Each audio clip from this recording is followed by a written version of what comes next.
The royal family has always been under the spotlight, facing plenty of criticism from the public. Harry and Meghan, for example, were fed up with the constant media attention. Buckingham Palace was also putting the brakes on their efforts to build their own personal brand. But the media didn't let up, so they made the decision to step away from Windsor Castle, the royal home in Berkshire.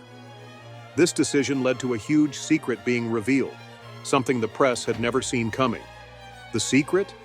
Harry actually has a sister, someone who's been kept totally out of the public eye.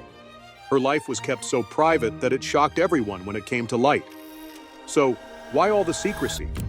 Well, her story involves a controversial love triangle within the royal family, and it's a pretty unbelievable tale. But before we dive into that, let's take a quick look at the royal family and all the key players. The history of the royal family goes way back, all the way to the medieval era. By the late 9th century, Alfred the Great was ruling the Kingdom of Wessex, and over the years, a huge family tree of royals grew. These royals have made a name for themselves, sometimes by stirring up controversy or making their mark on history. But we won't be going that far back today. Instead, let's focus on the House of Windsor, which started in 1917. It was during World War I that the British royal family faced serious threats from anti-monarchist movements. To distance themselves from their German roots, they decided to change their name from the German House of Saxe-Coburg and Gotha to Windsor. The current monarch, King Charles III, is the great-grandson of the very first Windsor monarch, George V.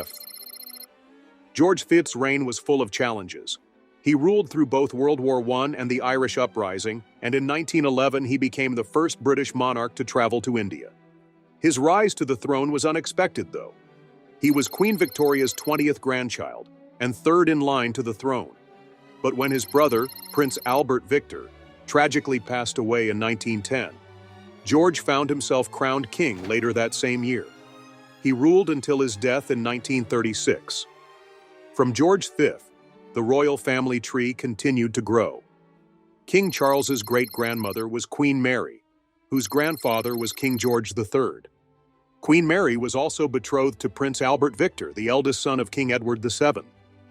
As plans were being made for his marriage and his upcoming appointment as Viceroy of Ireland, Prince Albert Victor fell ill.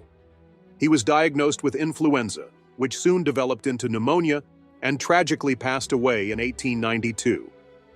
Queen Mary, deeply affected by his death, married his brother, the reigning king, in 1893. Together, they had 6 children: Prince Edward, Prince Albert, Princess Mary, Prince Henry, Prince George, and Prince John. Sadly, disaster struck the family. Prince John died at just 13 years old after suffering a fatal seizure, and Prince George tragically passed away in 1942 following a car accident. Prince Edward, the eldest son, became King Edward VIII. He ascended the throne in 1936 after his father's death.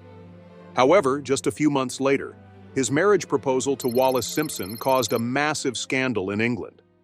Wallis, an American divorcee, was at the center of the controversy.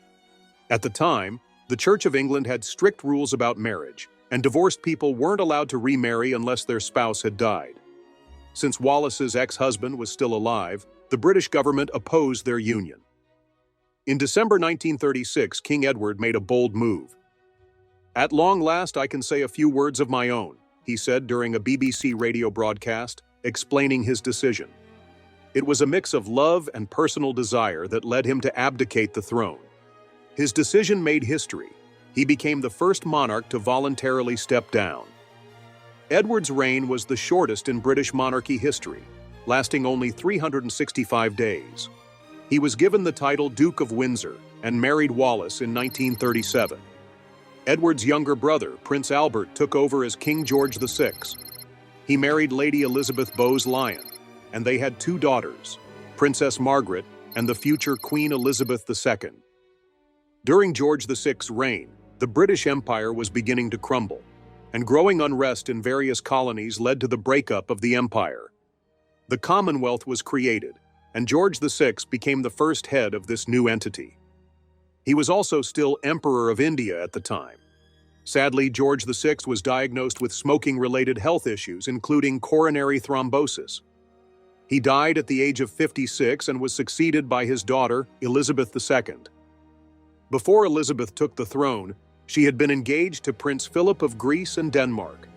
Their relationship began when Elizabeth was just 13, and they married in 1947. The couple had 4 children: Charles, Anne, Andrew, and Edward. Elizabeth II ascended the throne in 1952 and went on to become the longest reigning monarch in history, holding the title for an incredible 70 years before passing away in 2022. Her reign was unmatched by any of her predecessors, but it was finally time for Charles to take the throne. He succeeded her in 2022. Today, King Charles III is the reigning monarch and head of the Commonwealth. His path to the throne has been filled with controversies, secrets, and scandals. Born in 1948, King Charles III is the eldest son of Queen Elizabeth II. He made history as the first British heir apparent to earn a university degree. Unlike his mother, who had no formal schooling and was taught at home by various tutors, Charles attended top schools and graduated from the University of Cambridge in June 1970. As per the usual academic tradition, his Bachelor of Arts degree was upgraded to a Master of Arts. After graduation, he served in the Royal Air Force and the Navy. However, his personal life would soon bring about the first scandal that would affect his political and family legacy: a controversial love triangle. Diana Frances Spencer, born in July 1961 in Norfolk, was Charles's first wife. She was the daughter of John and Frances Spencer, who leased Park House on the Sandringham estate from Queen Elizabeth II. Diana grew up with a deep affection for the Queen, often calling her Aunt Lilibet. She had a special connection with nature and adored animals, even keeping a guinea pig named Peanuts. However, when Diana was just 16, her parents' marriage began to break down. In an interview for the Telegraph's obituary, her mother, Frances, explained that they had drifted apart and there was nothing they could do to save the marriage. In 1967, it was rumored that Frances had run off with a married businessman, and shortly afterward, she was served divorce papers. Diana, still very young at the time, first met Charles when she was 16. Their initial friendship blossomed over time. At 29, Charles began dating Diana's older sister, Sarah Spencer. However, he had met Diana before and developed feelings for her. The two spent time getting to know each other, having dinner dates, and enjoying dances together. In November 1978, Charles invited Diana to a dance at Buckingham Palace. After that event, their interactions became less frequent. But 2 years later, they met again at a country weekend, where Charles became deeply interested in her. This led to romantic dinners and invitations to the royal yacht, Britannia. Charles then decided it was time to introduce Diana to his parents. Diana was invited to Balmoral Castle, where she met the royal family. She was warmly welcomed by the Queen and the rest of the royal household. This introduction sparked a media frenzy and the press went wild. Prince Philip, seeing the intensity of the situation, sent a letter to Charles urging him to either propose to Diana or end things with her because of her growing reputation. Charles responded quickly, and on February 6, 1981, he proposed to Diana at Windsor Castle. She accepted, and their engagement was made public. Just 18 days later, the couple did interviews, and Diana continuously professed her love for Charles. However, in one interview with the BBC, Charles was asked if he was in love with Diana. His response shocked many: "Whatever love means." Diana's biographer, who documented much of her life, described her as incredibly lonely during this time. Although she lived at Buckingham Palace, she felt a loss of freedom, a stark contrast to the independence she had known before. Diana would go on to become the first English woman to marry the king in over 300 years. Before Charles proposed, Diana had a job where she earned her own money and gained a solid understanding of how jobs can impact people's lives, including their moods and expenses. Her experiences gave her a unique ability to connect with ordinary people, and they loved her for it. She was approachable and relatable, which made her stand out from the usual royal narratives.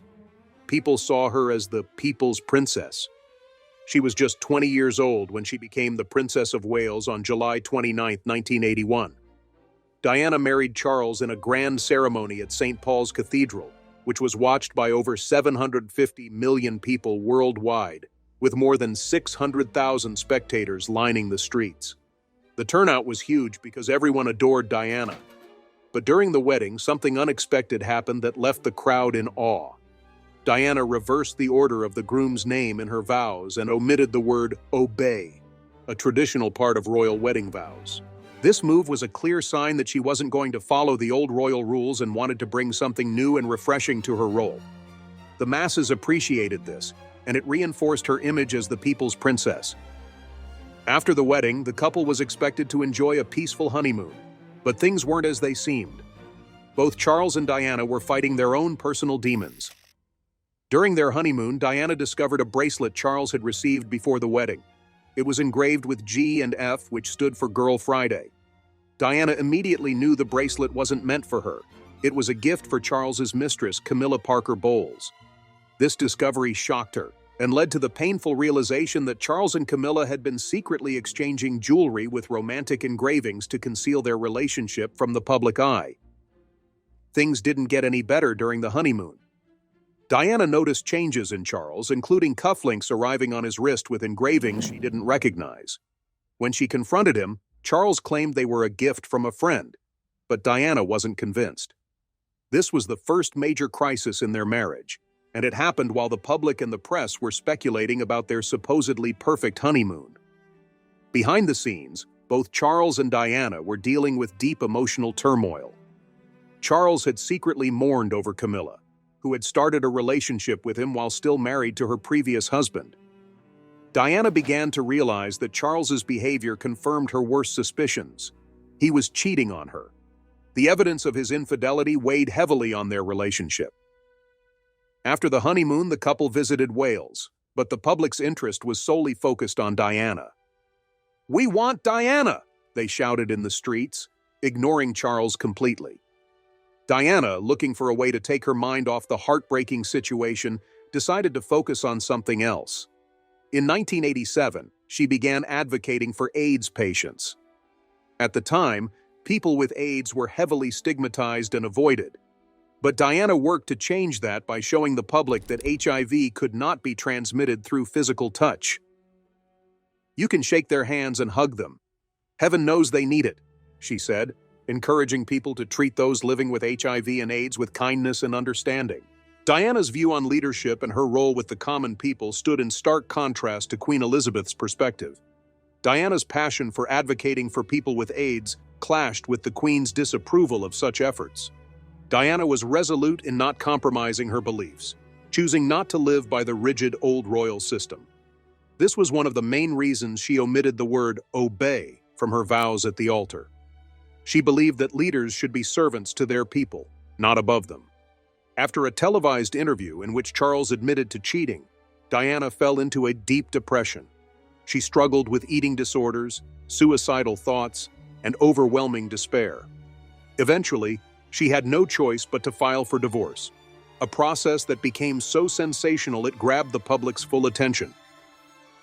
Following the divorce, Diana traveled to South Africa to meet President Nelson Mandela, and together they created a fund to help AIDS victims. Her humanitarian efforts earned her the affection of the common people, who admired her for standing up for those in need. In November 1981, Diana confirmed that she was pregnant. But at 12 weeks, she did something shocking. She threw herself down a flight of stairs at Sandringham. Miraculously, she wasn't seriously hurt, just bruised. In an interview, Diana admitted that she had done it out of self-hatred and the emotional pain she had been carrying from her marriage. The reality of her husband's love for another woman became too much for her to bear. Her struggles worsened after giving birth to Prince William in 1982, when she began battling severe postpartum depression. Despite attempts to reconcile with Charles, Diana knew the marriage was beyond repair due to his ongoing infidelity. Diana soon became pregnant again and gave birth to Harry, though she kept the baby's gender a secret from Charles, who had hoped for a girl. After 5 years, the marriage finally hit a breaking point, with Diana and Charles, along with Camilla, entangled in a web of issues that seemed impossible to fix. By 1986, Diana began a relationship with James Hewitt, the family's riding instructor. The press immediately speculated that Hewitt was Harry's biological father, as Harry resembled him closely. Hewitt denied the rumors, clarifying that his affair with Diana started 2 years after Harry was born. But Charles seemed indifferent to the whole situation, consumed by his relationship with Camilla. Diana was furious that Camilla would have an affair with a married man, and in 1989 she confronted her at a birthday party. Diana fought hard to keep herself from becoming physical with Camilla, but she made it clear she wasn't fooled. "I am in the way, and it must be hell for both of you. But I do know what's going on. Don't treat me like an idiot," she said. This confrontation triggered a public scandal, revealing just how badly Charles and Diana's marriage had deteriorated. Despite the royal family's attempts to reconcile peace, it was clear that it was no use. Leaked videotapes showing the turmoil of their marriage further rocked the public's perception of the royal family.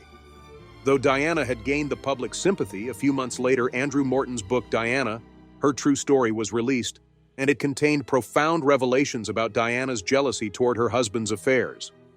The royal family tried to understand Charles's perspective on the divorce, his subsequent marriage, and his role in the monarchy. The church was not in favor of a spouse remarrying while the other was still alive, leaving Charles at a crossroads. He didn't want to abdicate the throne, and there was no way he would ever do so. A few months after the book's release, Prime Minister John Major officially announced the separation of Charles and Diana. Leaked phone calls between Charles and Camilla surfaced, and by 1993 Charles had to act fast to manage the situation. He hired a filmmaker and decided to make a documentary about his life, aiming to garner sympathy from the public. In the documentary, Charles expressed how Camilla had been a supportive friend during difficult times and that she would be in his life for a long time. The filmmaker asked a pointed question about Charles's fidelity in his marriage, to which Charles replied, "Yes, yes, yes," until it became irretrievably broken down, both having tried. 2 years later, Camilla made her divorce official, and Diana, having begun to heal, was ready to tour the world and continue her philanthropic work. However, in August 1997, Diana tragically died in a car accident, surrounded by unsolved controversies. Her death shook the world, and mass mourning ensued. After Diana's passing, Charles decided to legitimize his relationship with Camilla, but the public was not supportive. They viewed the union as an abomination, and the Queen herself did not attend Charles's 50th birthday celebration because Camilla was on the guest list. In 2000, Queen Elizabeth II attended a public function with Camilla present, signaling her acceptance of the union. However, the public was still not ready to accept Camilla, as they were still grieving Diana. Camilla went from being one of the most hated women in Britain to becoming the Queen Consort. The crisis caused by Diana's death kept Charles and Camilla's relationship private for years, and Camilla was often concealed from public view. She had been labeled as the most hated woman in Britain, and the public remained angry. The royal household assured that taxpayers' funds would not be used for Camilla's bedroom decorations. Despite the backlash, Charles had no choice but to marry Camilla. Over the first few years, she was kept from attending many public events.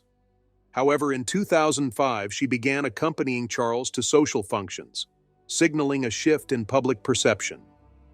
Polls conducted later showed that public opinion had softened, with many supporting the union, though there were still some who viewed it as adulterous. In 2005, they married, and Camilla was given the title of Duchess of Cornwall. The Queen did not attend the wedding, but she later hosted a reception in their honor at Windsor Castle. When Charles eventually ascended to the throne, Camilla was formally accepted as his Queen Consort. In September 2022, Camilla became Queen Consort. Queen Elizabeth had already announced this to the public, anticipating potential opposition from both the public and the church regarding Charles's reign.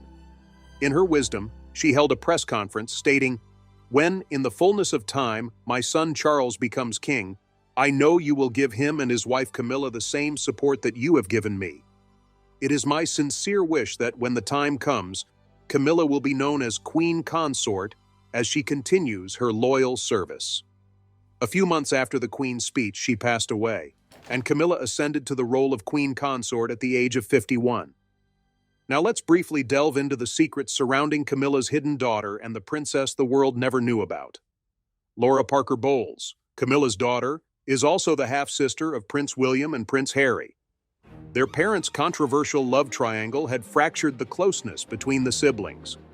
William and Harry were reported to have grown distant from Laura as they matured, and they often found themselves in frequent arguments, with no one willing to take responsibility for the tension. At times, William would blame Camilla for the hurt she caused Diana, and Laura, fiercely protective of her mother, would react harshly. "Your father ruined my life," Laura would scream at William in anger. As Laura grew older, she learned to endure the criticism that still lingered from the public, many of whom blamed Camilla for the breakdown of Diana's marriage and her subsequent death. This backlash led Laura to keep herself out of the public eye, understanding that she wouldn't be able to handle the trauma of constant scrutiny. Camilla also had a son, Tom Parker Bowles, who became a successful British food writer, regularly appearing on television shows and publishing several cookbooks and articles. Unlike her brother, Laura chose to stay out of the spotlight, pursuing artistry, which provided the privacy she needed. She continued to curate art and eventually married Harry Lopes, a former model and current accountant, in 2006. Laura cherished her private life and hoped it would remain that way, attending only art events and maintaining a low profile. In the years that followed, the public scrutiny of the royal family began to surge again. Prince William and Prince Harry, along with their wives Meghan and Kate, reignited the press's attention. The love triangle involving Charles, Camilla, and Diana seemed to repeat itself. Kate Middleton married Prince William on April 29, 2011, after meeting him in 2001 while studying arts in Bucklebury. The British public quickly embraced Kate for her grace and finesse, and William was pleased with the fact that she was the people's choice. In 2010, William proposed to her with his mother's engagement ring, and their wedding was a grand event, watched by 300 million viewers. Kate, a fashion icon, brought a new wave of fashion to the British monarchy. She was made Duchess of Cambridge, and in 2022 she became the Princess of Wales. In November 2017, the engagement of Prince Harry and Meghan Markle was celebrated. However, things took a turn when Meghan's father began to exploit his daughter for his own gain. He would take pictures and sell them to the paparazzi. This led Prince Charles to walk Meghan down the aisle on her wedding day. Shortly after the wedding, Meghan and Kate began to argue over Princess Charlotte's outfits. The issue grew so serious that the royal house couldn't resolve it, leading to significant tension between Meghan and her husband. The British media relentlessly slandered Meghan, and both Meghan and Harry were forced to deal with an unjust network of people. They soon realized the bitter truth that the British people were primarily concerned with preserving their traditions. In May 2018, Harry and Meghan officially wed at Windsor Castle, where only 29 people attended. The wedding sparked even more controversy, and in 2019, they welcomed their son, Archie.